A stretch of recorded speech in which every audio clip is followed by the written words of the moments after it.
வணக்கம். செல்வகுமாரின் அதிகாலை வானிலை ஆய்வறிக்கை. அதிகாரப்பூர்வ வானிலை அறிக்கைக்கு இந்திய வானிலை ஆராய்ச்சித்துறை அறிக்கையை பார்க்கவும். 2026 பிப்ரவரி 3 செவ்வாய்க்கிழமை அதிகாலை நிலவர வானிலை பதிவு. பிப்ரவரி 3, நாளை பிப்ரவரி 4. இன்றைக்கும் நாளைக்கும் நிம்மதியாக அறுவடை செய்யலாம்.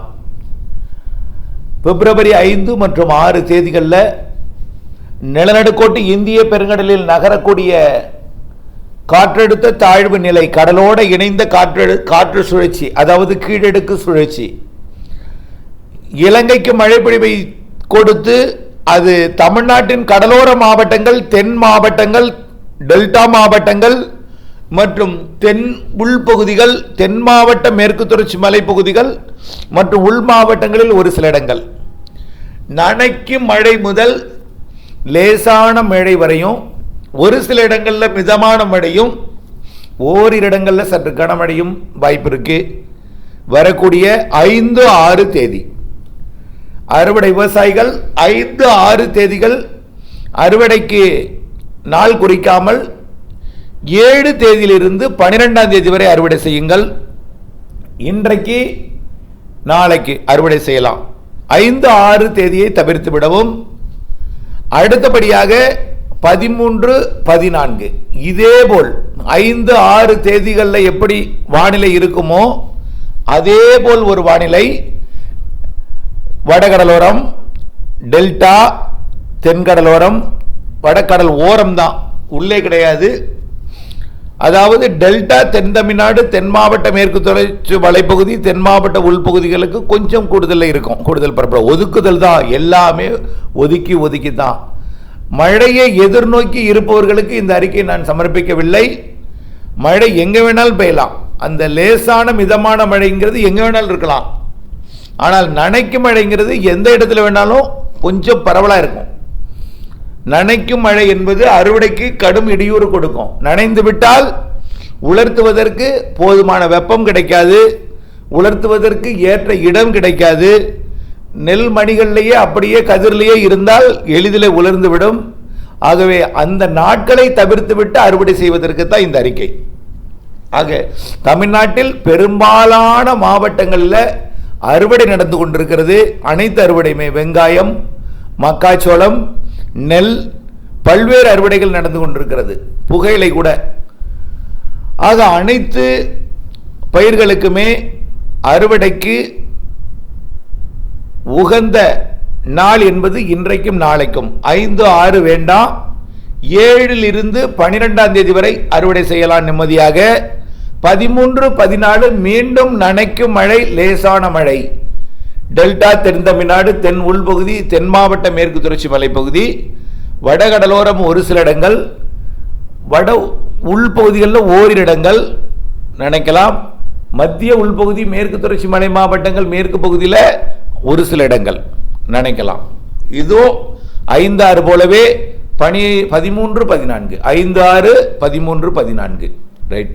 இதற்கு அப்புறம் எப்பன்னு பார்த்தீங்கன்னா 15, 16 இந்த நிகழ்வு இங்கே மழைப்பொழிவை, நனைக்கும் மழைப்பொழிவை 13, 14 கொடுத்து கொண்டிருக்கும் பொழுதே இலங்கையில் மழை தொடர்ச்சியாக இந்த மாத இறுதி வரை இருந்து கொண்டிருக்கும்.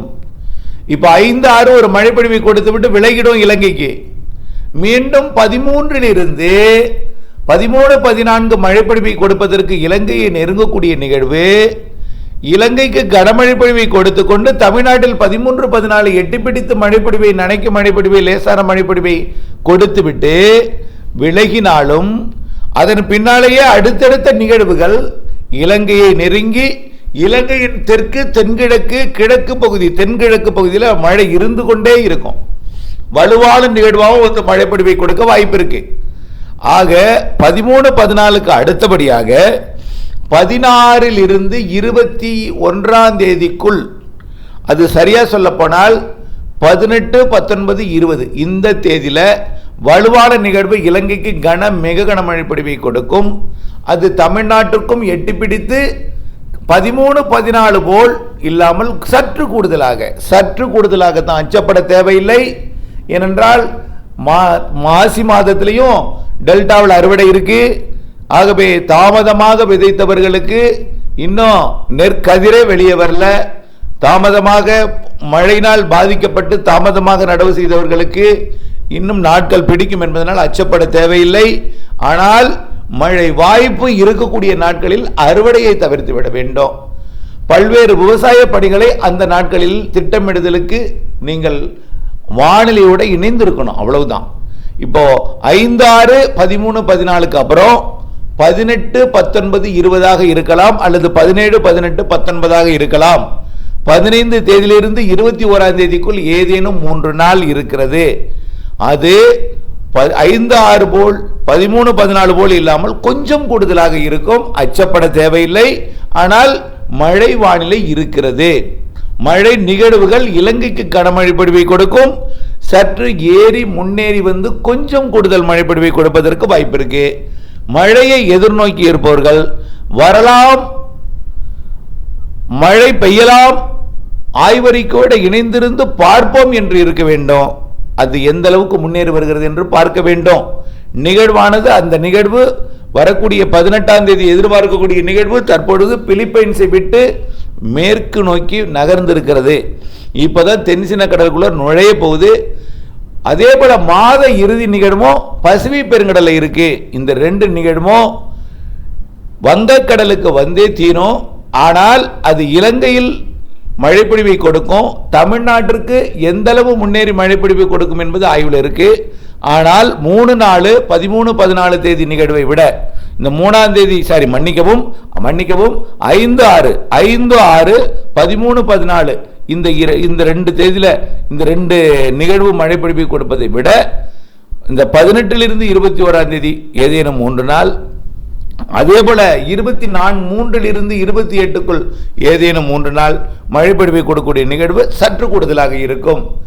ஆகவே அறுவடை விவசாயிகள் மேற்கண்ட இந்த பிப்ரவரி 4 நிகழ்வுகள், பிப்ரவரியில் 4 நிகழ்வுகள் குறைந்தபட்சம் நனைக்கும், லேசாக மழைப்பொழிவை கொடுக்கும்.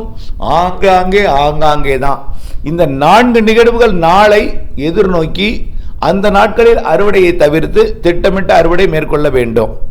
இப்படித்தான் மார்ச்லயும் இருக்கும். மார்ச்ல 2 நிகழ்வு உறுதியா தெரியுது. அதுவும் அறுவடைக்கு பாதிக்காது. இப்போ வரைக்கும் நான் அறுவடைக்கு அச்சுறுத்தல் கொடுப்பதாக நான் நினைக்க வேண்டாம். அறுவடை பணிகளுக்கு திட்டமிடுதலுக்காக அனைத்து விவசாய பணிகளுக்கான மழையே இல்லைன்னு சொல்லி நீங்க போயிடக்கூடாது. மழை இருந்து கொண்டே இருக்கும். அதே போல பல்வேறு பணிகளுக்கு, கோடை விவசாய பணிகளுக்கு, அதாவது பருத்தி விவசாயம் கேட்டிருக்கீங்க, கோடையில பல்வேறு பணிகள் கேட்டிருக்கீங்க. இப்போ எள்ளு, பருத்தி இது 2ல எதை நாம கையாளலாம்னு கேட்குறீங்க. எல்லை பொறுத்த வரைக்கும் பெருசா நீங்க அதுக்கு செலவு செய்ய போவதில்லை. உழுதுட்டு அப்படியே விதைச்சு விட வேண்டியதான். ஒரு முதலீடும் கிடையாது. அது விளைந்தால் நல்ல லாபம் கொடுக்கும், மழை பெய்தால் கொஞ்சம் சோர்ந்து விடும், இதுதான். ஆனால் பருத்தியை பொறுத்த வரைக்கும் மழை இருக்கு கோடையில். ஆனால் கடந்த ஆண்டு கடலூருக்கு பெரிதாக மழை பொழிவை கொடுக்கவில்லை. கடந்த ஆண்டு கடலூரிலே நன்றாக பருத்தி விளைச்சல் இருந்தது. ஆனால் டெல்டா மாவட்டங்களில் கூடுதல் மழை பொழிவை கொடுத்து பருத்தி விளைச்சலுக்கு சற்று பாதிப்பை கொடுத்தது. தழை மண்டியது, பருத்தி எடுக்க முடியாமல் கூட போனது. ஆகையின் காரணமாக மழைப்பொழிவு கோடையில் இருப்பது எந்த மாதிரியான மழைப்பொழிவு இருக்கும்? ஆனால் மழை இருக்குங்க, கடந்த ஆண்டு போலவே இருக்கும். ஆனால் இப்போ வரைக்கும் லானினா தான் இருக்கு. இந்த ஆண்டு லானினா தான் இருக்கும். ஐஓடி நடுநிலையாக மாறி இருக்கிறது. நெகட்டிவ் ஐஓடி பாசிட்டிவ் ஐஓடியாக மாறியது. இப்ப நடுநிலை ஐஓடியா மாறி இருக்கு. ஏன்னா ஏற்கனவே வெப்ப நீரோட்டம் சுமத்ரா தீவுக்கு வந்துச்சு. இப்போ அப்புறம் சோமாலியா பக்கம் திரும்பியது வெப்ப நீரோட்டம். இப்போ சுமத்ராவுக்கு வந்து சோமாலியா வட்டமடித்துக் கொண்டிருக்கு. அப்ப 2 பக்கமும் சமமான வெப்பத்தை கடத்தது. இருந்த போதிலும் அரபிக்கடல் வெப்பம் கொஞ்சம் உயர்ந்து கொண்டிருக்கிற காரணத்தினாலே தென்மேற்கு பருவமழை கூடுதலாகவும், தென்மேற்கு பருவமழை காலத்தில் அரபிக்கடல் பகுதியில் நிகழ்வுகளுக்கும் முன்கூட்டியே தொடங்கும் தென்மேற்கு பருவமழைக்கும் சாதகம் இருக்கு. கோடையில் நிகழ்வு இருக்கும், ஆனால் மழை நிகழ்வாக இருக்கும். காற்று அச்சம் வேண்டாம். ஆனால் கோடையில் நிகழ்வு இருக்கு. ஆனால் அந்த நிகழ்வு எப்படிப்பட்ட மழைப்பொழிவை கொடுக்கும், எந்த மாவட்டங்களுக்கு மழைப்பொழிவை கொடுக்கும் என்பது ஆய்வில் இருக்கு. ஆனால் கோடையிலும் நிகழ்வு இருக்கு. அடுத்தபடியாக வெப்பநிலையை பொறுத்த வரைக்கும் கடந்த 2 ஆண்டுகளுக்கு முன்பு கடுமையான அனல் காற்று வீசியது போல ஒரு வானிலை இந்த ஆண்டு இருக்காது. ஆனால் அளவான வெயில் 104 105 டிகிரிக்குள் இருக்கும், பெரும்பாலும் 100 102 டிகிரிக்குள் இருக்கும். கடந்த ஆண்டை நினைவுபடுத்திக் கொள்ளவும். ஆனால் கோடையின் இறுதியில் மழை இருக்கு. இவையெல்லாம் ஒரு கண்ணோட்டமாகத்தான் இப்போ வரைக்கும் வெளியிட்டு இருக்கேன். இன்னும் கூர்ந்து ஆய்ந்து மிக துல்லியமான அறிக்கையை விரைவிலே உங்களுக்கு வழங்குகிறேன். இப்பொழுதைக்கு அறுவடைக்கு இடையூறு கொடுக்கும் மழை பிப்ரவரியில் 4 நிகழ்வுகளால், நிகழ்வுக்கு 2 நாள் 3, அதாவது இப்போ சரி மன்னிக்கும் 5 6 தேதி, 13 14 தேதி, அடுத்தது 18 21க்குள் இருக்கும் ஒரு 3 நாள் அல்லது 2 நாள், அதே போல மாத இறுதியில் 3 நாள் அல்லது 2 நாள். இந்த மழை நிகழ்வை மற்றும் கணக்கில் கொண்டு அறுவடைக்கு திட்டமிட்டுக் கொள்ள வேண்டும். அதே போல மார்ச்சிலும் 2 நிகழ்வுகள் இருக்கிறது. அதில் நிகழ்வுக்கு 3 நாள் மழை இருக்கலாம், சற்று வலுவான நிகழ்வாக கூட இருக்கலாம். ஏப்ரல் மேயிலும் கோடை வெப்பம் குறைவாக இருக்கும். அது மட்டும், அதாவது குறைவுனா ரொம்ப குறைவில் 104 அனல் காற்று இல்லாமல் அளவான வெயில். அதான் பிற ஆண்டுகளை ஒப்பிடும் பொழுது குறைவாக இருக்கும். பிற ஆண்டுகளை, அதிகமான அனல் வீசிய ஆண்டுகளை ஒப்பிடும்போது குறைவாக இருக்கும்.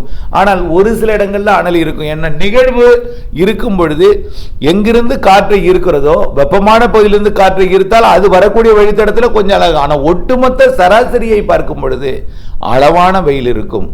சராசரி கோடை வெப்பம் சற்று குறைவாக இருக்கும். ஆனால் கோடையிலும் நிகழ்வு இருக்கிறது என்பதை தான் நாம் தெரியப்படுத்த விரும்புகிறேன். ஆக இந்த ஆண்டும் லானினா அமைப்பு தான் தொடர வாய்ப்பு இருக்கு. நன்றாக உற்று பார்க்க வேண்டும். அமெரிக்கா பக்கத்திலிருந்து நீரோட்டம் ஆசியா பக்கம் வந்து கொண்டிருக்கிறது.